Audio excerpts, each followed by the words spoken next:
So I'm going to go ahead and start, and thank you all. Thank you for a great week. First of all, I just want to say it's a real honor for the directors of APSCA to be meeting with you today to close out a wonderful week. And we can't thank you, our attendees, enough for all of your participation and all the kind words that you've given us and the feedback. Please make sure, and I think Meg, you want me to say feedback, yeah.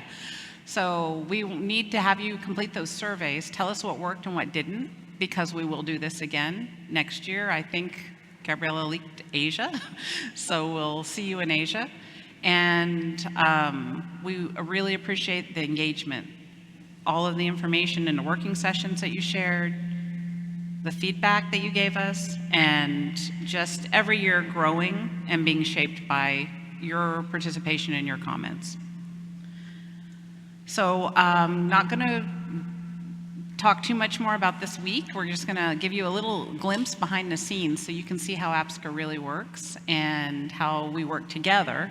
Because as you can see, we're small and mighty, and we have a lot of collaboration that we do to try to bring the most to our members and our stakeholders, and to try to work together with the resources that we have to make the most of every bit that we put into it, so you get the most out of it too.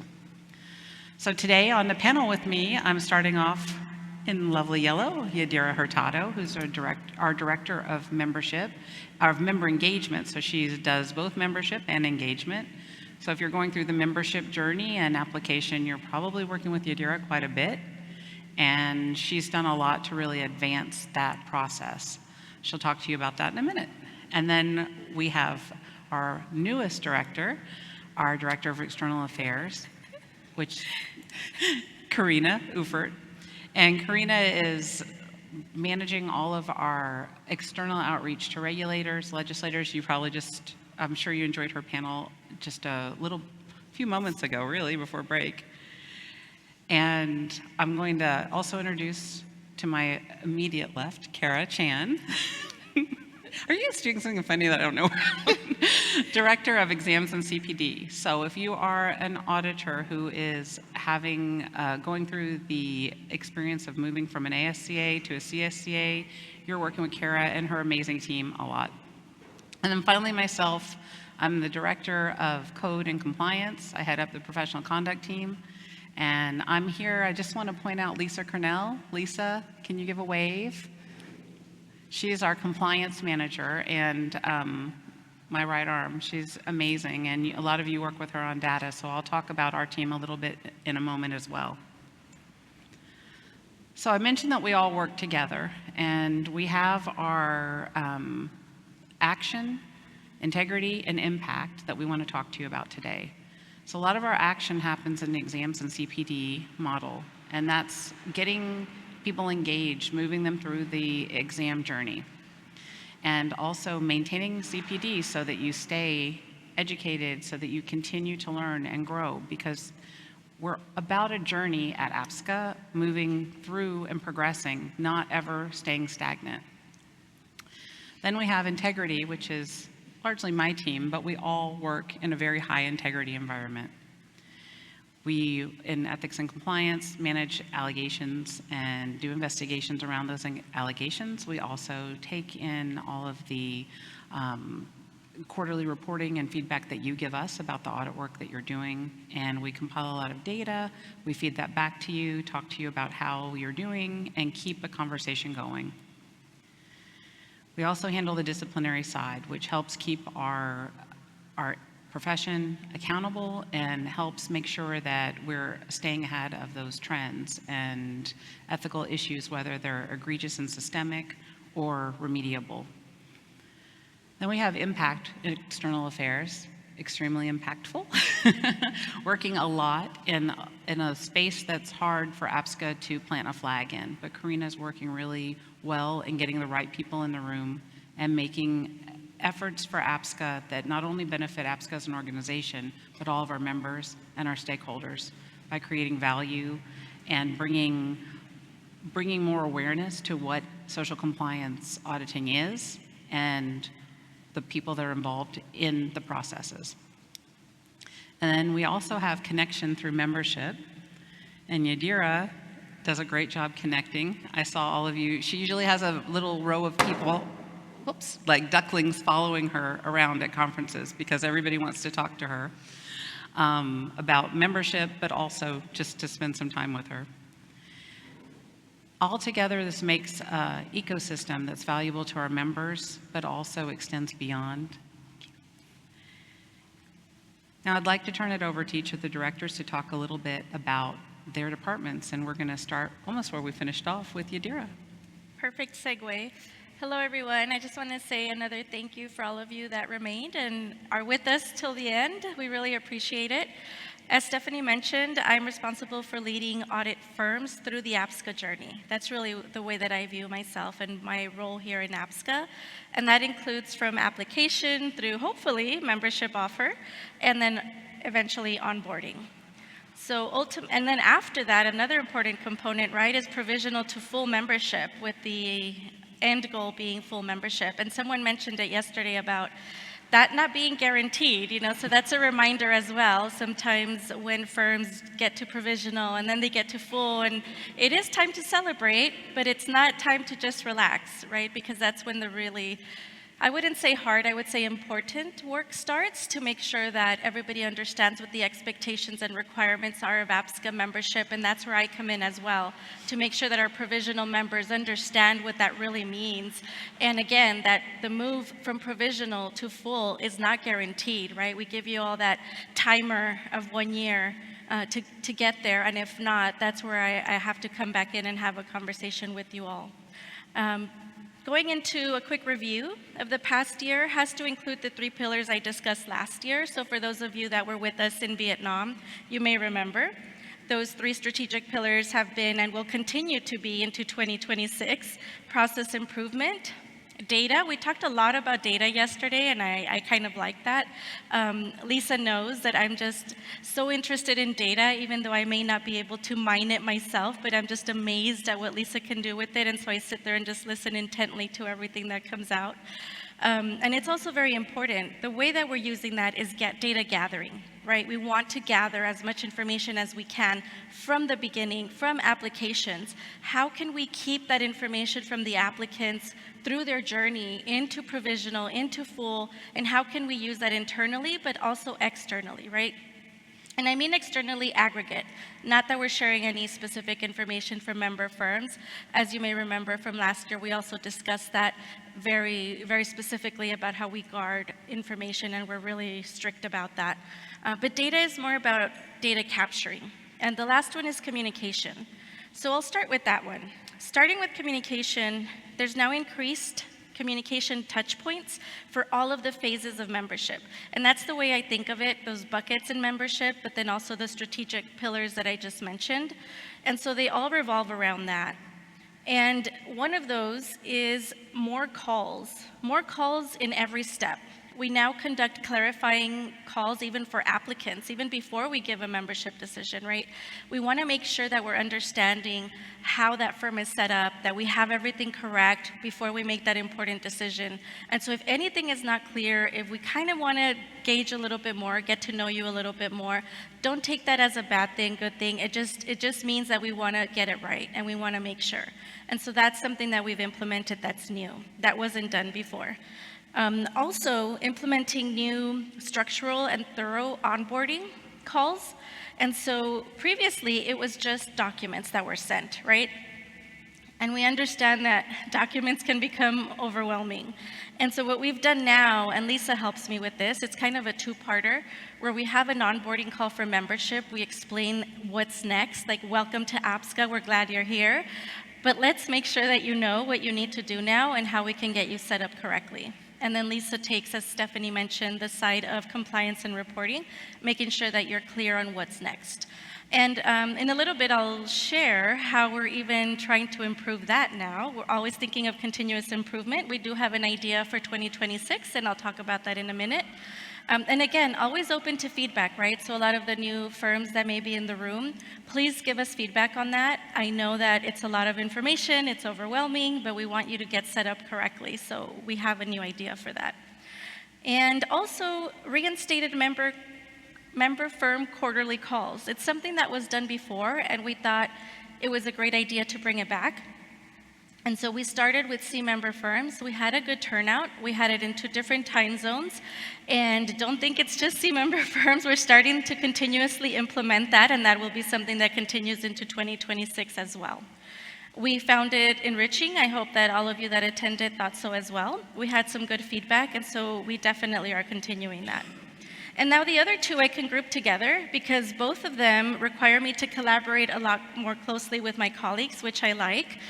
Sometimes I get into a little bit of a membership tunnel that I tell them. So it's nice to come up and have these other moments where I can really collaborate with them, brainstorm, and make sure that I'm aligned with them, because the other 2 being process improvement and data gathering, I need to make sure that all of those initiatives that I'm thinking of or that we planned for membership also align holistically with everybody else and what they're planning, especially data strategy and gathering, which I'll mention more into 2026.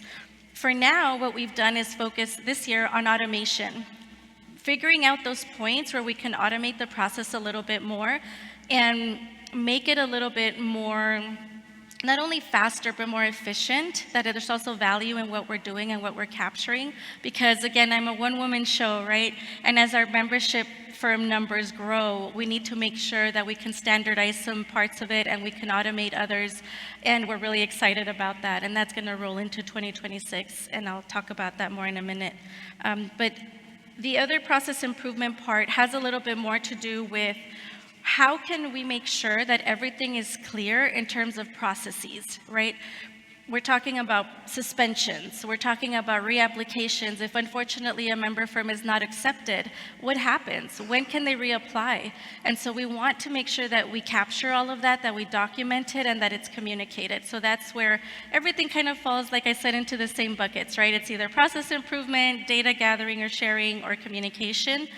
And just to give you guys a little bit of those 2 examples fleshed out a little bit more, for the reapplication process, we never really communicated or put it on the website, for example, but there was written somewhere that you have to wait 3 months. So if a member firm were to apply, their application denied, they would have to wait 3 months to reapply. We just want to remind everyone that that's a standard process, right? That they were not accepted because of certain things that didn't meet the code or policies, procedures, and such. But there are those cases that we're coming up against more and more that are very unique, that have to do with ethics or integrity issues or things that are a bit more egregious, right? And so we're just honest with the firms and we tell them, we really think you need a little bit more time. And so in those cases where certain situations like that may come up, some of them, and that's another example that maybe Steph will talk about a little bit more, but we tell them that it might be 6 months, it might be up to a year before we even would welcome them to reapply, you know, to put it nicely. But we do have one example this year of one firm, and I'll leave that to you, Steph, if you don't mind, to talk a little bit more about it, that it's possible, right? I guess that's all we have to say for now, that it's possible that we would not have them reapply because something might be too egregious. And I just mentioned that to follow up on what was mentioned yesterday, right? We do have that oversight. We are putting that more in place now where we say, you know, let's make sure that they're gonna be successful and to move into APSCA membership. But automation, going back to that, and that'll be my last point, in general, again, I wanna be aligned with everybody, with all my other colleagues and what they're implementing. But one big thing is a data system improvement that's gonna happen next year. And so I'm making sure to communicate with Meg where I see all those opportunities in membership. For example, auditor log submission is gonna be a lot more automated now. So that's amazing because you'll have responses a lot quicker. So I'm sure everybody will be happy about that. As well as the application process itself, where we have flags that will automatically alert me when the firms are moving from one step to the other. So those are a little bit of examples of what we're hoping to do and continue into next year. But again, the priorities remain. Always continuous improvement for the process and communication and data gathering. So thank you all.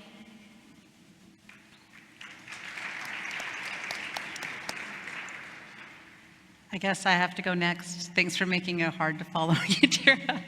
As she mentioned, she works really diligently to get all of those things done as a one-woman show. And in my neck of the woods, I have a wonderful professional conduct team. I'm very fortunate. I mentioned Lisa Cornell, who's here today, our compliance manager. We also have Mary Beth Cooper, who's our coordinator and helps with all of our cases and investigations, and Ben Vituski, who's working with Yadira a lot as well and helping do some of that initial vetting, management system alignment reviews.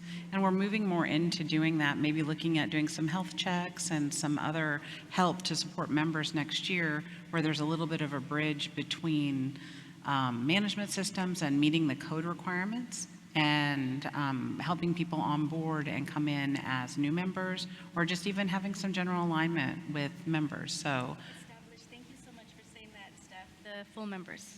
oh yes, as well. full members. Yeah. Going back and working with full members who have already been established, and having some resources for you as well to do some alignment checks with us. And what we really focus on in professional conduct team, which if you've been with if you've been with APSCA for a long time, you may have be used to calling us the ethics team, and our email is still ethics, because professional conduct's too long to make you guys type.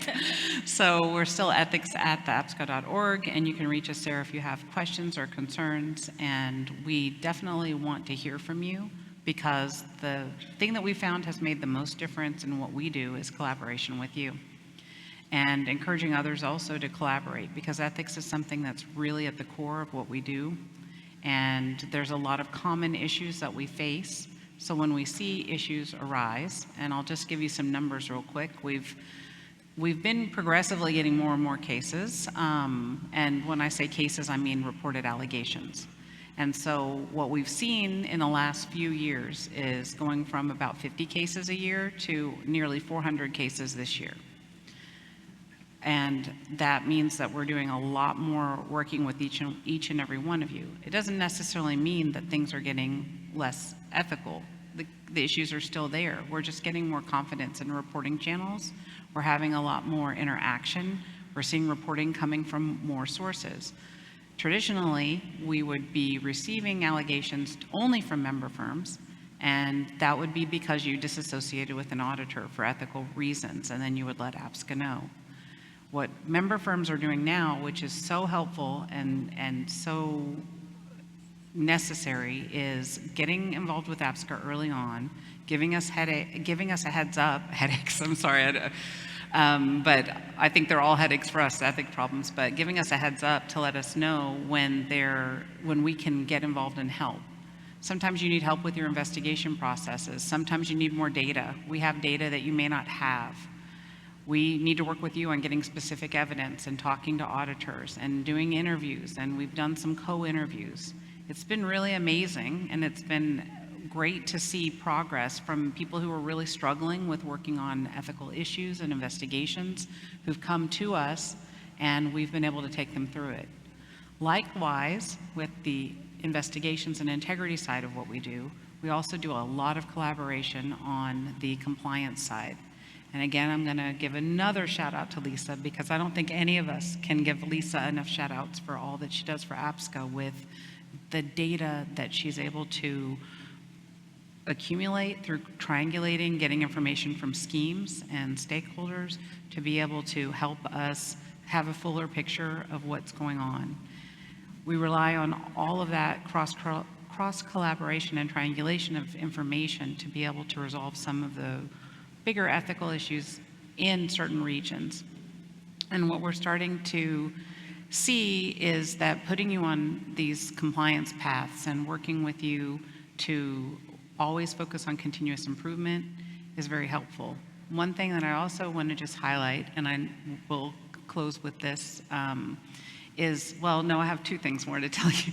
One is that we are in the disciplinary process. We've tried to exhibit a lot more transparency and give you a better idea of what our processes look like. And if you're ever confused or have questions, we have a lot of information on our webpage, but sometimes it's better and you feel more comfortable talking to us. reach out to us. We will make an appointment. We will talk to you. We do most of our work over Teams because we are globally spread, but we will make time to talk to you and talk to the people that are within your organization to try to develop the understanding together and some alignment. We want to work with you to be able to identify these issues and make sure everybody understands we focus on fairness. And I guess I should switch slides, sorry. You can read this while I'm talking now. We want to make sure that we're giving you more awareness of what's happening in the process. And we work with independent members on our disciplinary board, but we also on the disciplinary board for member auditors have a good mix of parties. We have people who are auditors for many years, people who have been, that are on member firms, people that are in the brand and retailer side of the business, and also people that are independent or labor lawyers, so that we can get a full picture of how this ethics issue is impacting. And we try to make really thoughtful decisions about only being punitive and only seeking a heavy sanction when there is a need for that, when there's a reason to prevent someone from staying in the profession. We work with people on corrective pathways and remediation paths. We've done a lot of work this year as we've had more cases and more investigations into member firm cases. I know auditors haven't given us feedback in the past that they feel that we're only taking cases on or only going after auditors for ethical issues. That's simply not the case anymore, and I don't think it ever was.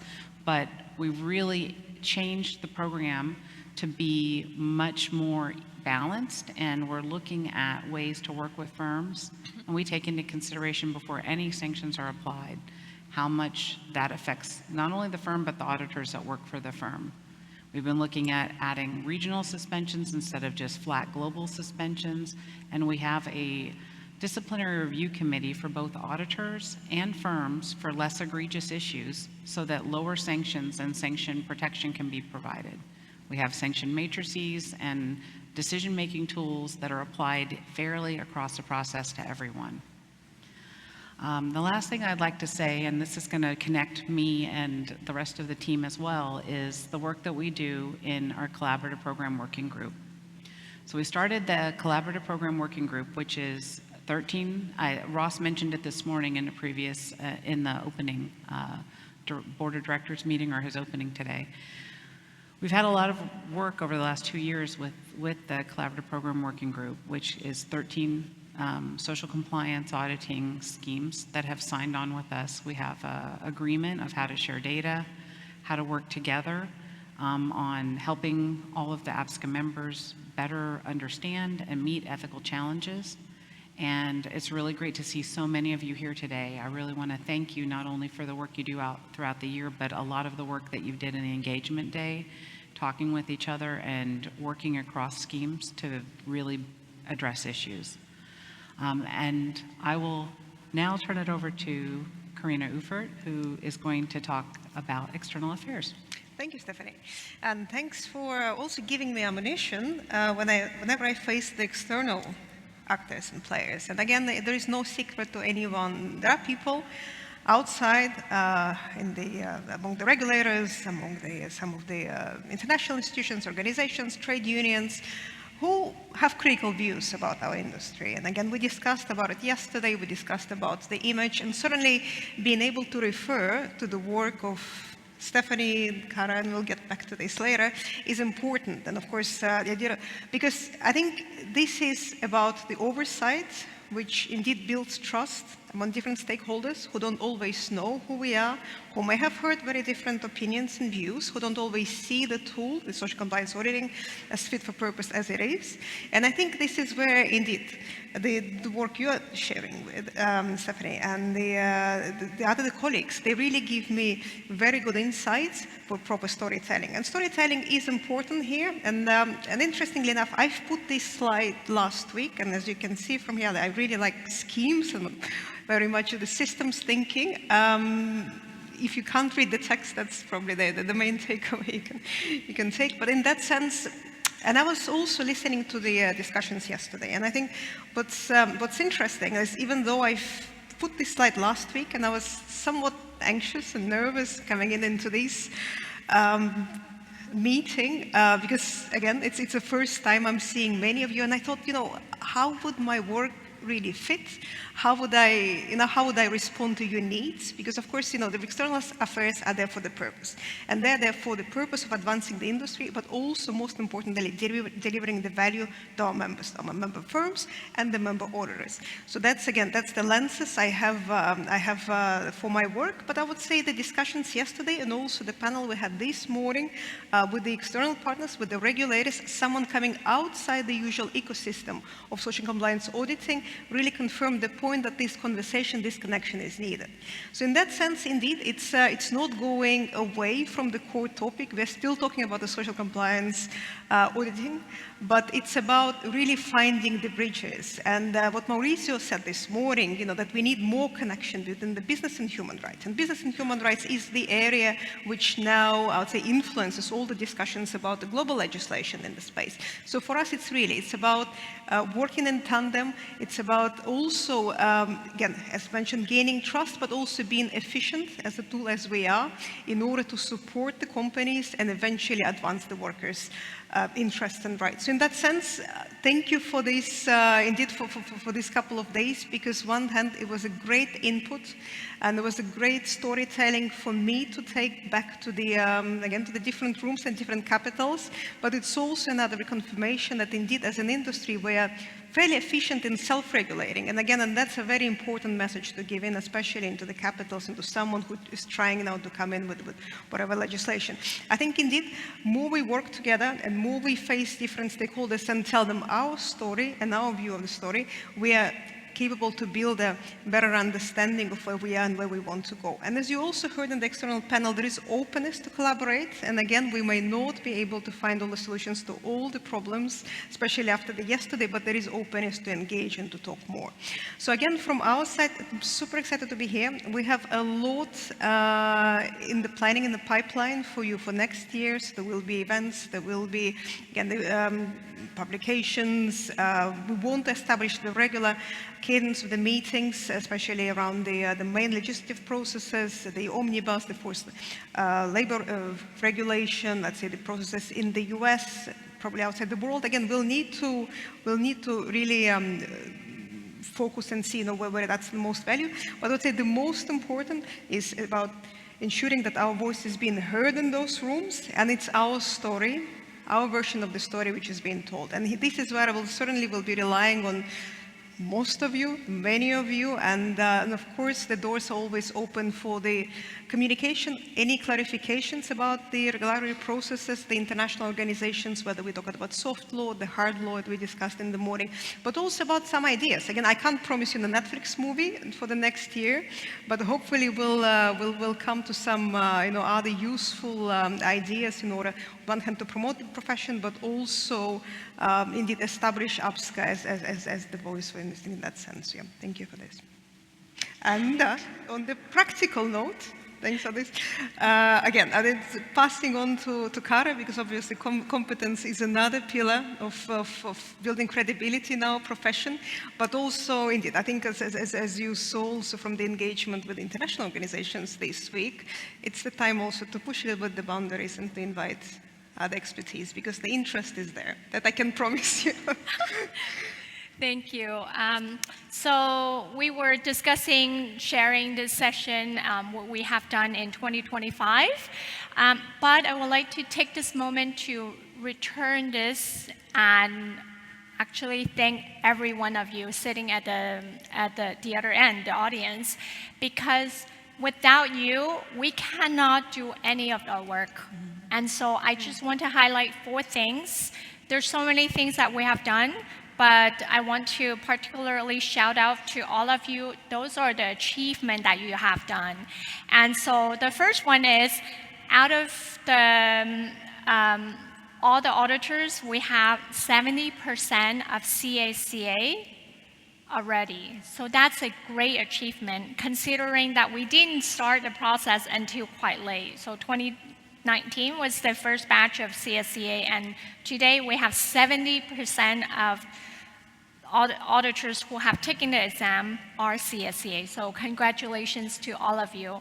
But we're not satisfied because we want everyone to be CSCA, right? So the remaining, we will be working even closely with them. What we're trying to do is to make the process easier. And that's part of what we have done in 2025. We want to create this pathway, not faster, not easier, but make it more practical. So we created this 20-person the audit log. We move it forward. And so stay tuned again. In mid-December, we're going to launch that. So that's number one achievement that you have done. The second one is, many of you have told us in the past, well, at least me personally, since I joined last year, that Part 3 exam, it's really difficult. It's difficult. And I'm like, you've been doing audits for such a long time. Why? And so one of the things that we realized that, hey, let us tell you what we're scoring you on. What is the expectations so you can take it on? So as a result of a lot of the webinars that we have done, the great news is we have up to 42% for one country, and I think Ross this morning mentioned that Vietnam actually improved their pass rate 42%. I took my breath away when I read that, when I saw that. So it's possible. So thank you for putting the effort in it, and I want you to go back and encourage your auditors who are struggling on this. And if you do want to have a conversation, our door is open to have the conversation on additional information. So that's the second achievement that you have done this year in 2025.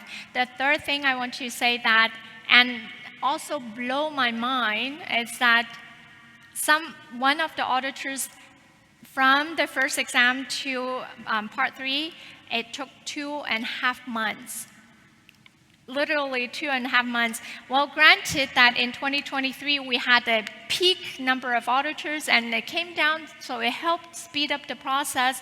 But the effort among each individual auditor, it's unbelievable. So I want you to bring this back to your auditors and congratulate them for putting the effort. Even though APSCA, they are still, really hardworking in achieving this process. So lastly, the fourth achievement that I want to thank you guys and also, auditors not here. In 2024, 99.99% have met the CPD requirement. And we, actively look for courses, but those audit firm reps, and thank you so much for helping your auditors and putting the investment and effort in training them. Without you, the auditors cannot get to where they are.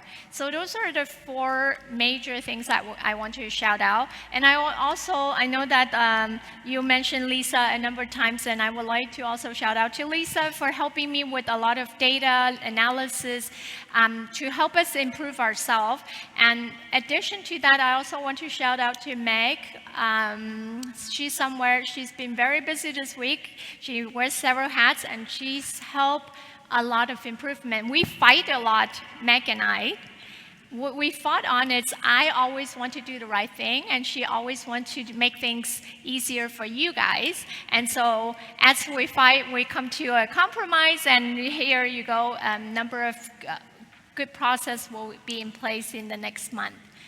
And looking into 2026 and beyond, we want to continue the journey with you, and we want to continue to listen to you. Because the policies wouldn't be alive, wouldn't be truthful and useful without your feedback. So that's all. I love how you pointed out that we fight with Meg. We all fight with Meg because she is running our data system. I see you laughing. She runs the data system. She runs our website. She does a lot of great work for us, and we are always asking her for way too much.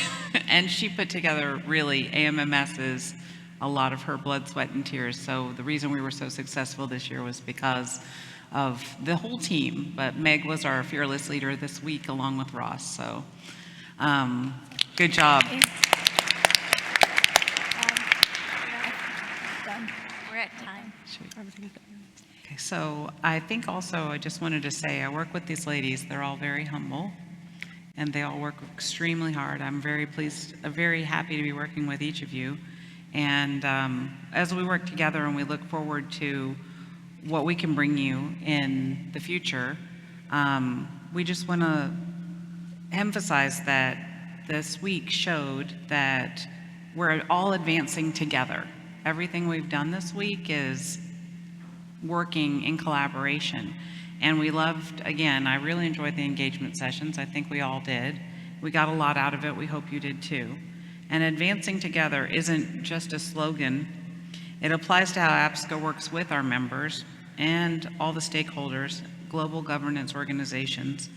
And it shows that we really value the work that the auditors are doing, the work that the member firms are doing, the work that the schemes are doing. We want to work together so that we can show value for social compliance auditing, so that we can bring the best of it and keep going forward on the right track. So thank you all for the work you do. Can I say one more thing? I forgot to thank Barbara Youngman, who is the exam manager. Many of you know her. Without her, we wouldn't be here today. So shout out to her, even though she's not here. And also, I also want to shout out to Ross and thank you for leading us. And with that, I'm done.